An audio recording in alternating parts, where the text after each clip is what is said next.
Shalom, selamat pagi Bapak, Ibu, Saudara, Saudari, anak-anak, warga Po Kelapa Gading yang dikasihi Tuhan.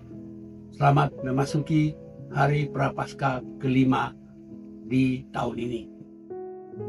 Tema sapaan pagi sahabat POKG hari ini dari Injil Yohanes pasal 12 ayat 24. Jika biji gandum tidak jatuh ke dalam tanah dan mati, ia tetap satu biji saja.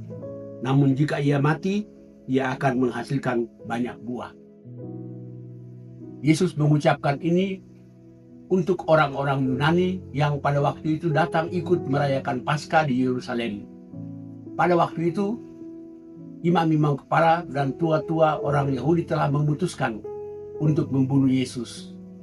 Tidak dijelaskan apa motif orang-orang Yunani mencari Yesus, tapi kemungkinan mereka berusaha membujuk Yesus agar menyingkir ke Yunani, agar terhindar dari kematian. Dan karena itu mereka melalui Filipus dan Andreas. Filipus dan Andreas adalah nama-nama Yunani. Dan mungkin karena itu mereka pandai berbahasa Yunani. Jadi melalui mereka lah orang-orang Yunani ini ingin berjumpa dengan Yesus. Sekali lagi, mungkin ini tafsiran, kemungkinan mereka ingin berjumpa dengan Yesus untuk meminta Yesus menyingkir dengan bersama mereka ke Yunani untuk menghindar dari kematian.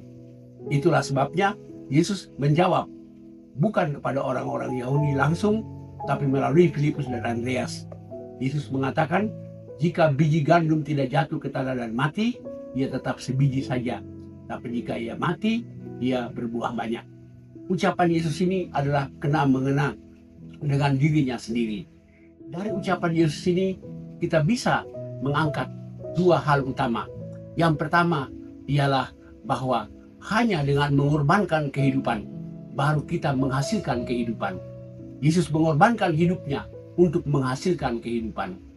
Kedua, Yesus melepaskan kehidupannya untuk mempertahankan kehidupan.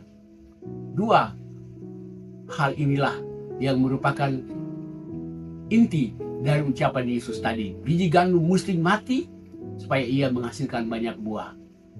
Sekali lagi itu berarti bahwa hanya dengan kematian ada kehidupan. Kedua, hanya dengan melepaskan kehidupan, maka hidup dapat dipertahankan. Ini adalah ucapan Yesus tentang dirinya sendiri. Tetapi kita sebagai orang-orang Kristen yang mengikut Kristus atau hidup dalam Kristus, kita juga harus memiliki pola hidup ini. Kita harus memiliki spirit mengorbankan kehidupan untuk menghasilkan kehidupan.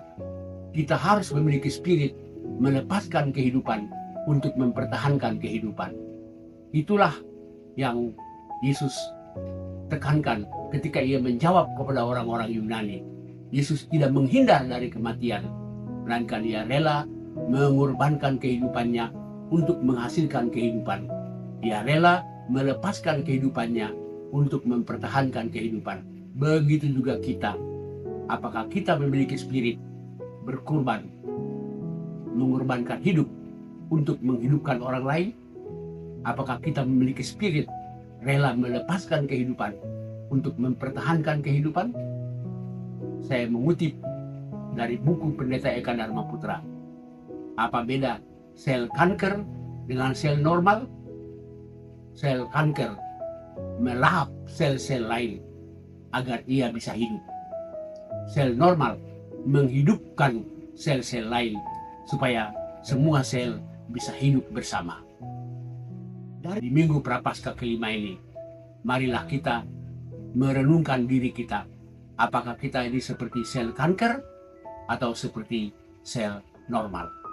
Kecenderungan masyarakat kita sekarang adalah seperti sel kanker, mengorbankan orang lain untuk hidup sendiri. Semoga kita tidak seperti itu. Amin. Kita berdoa.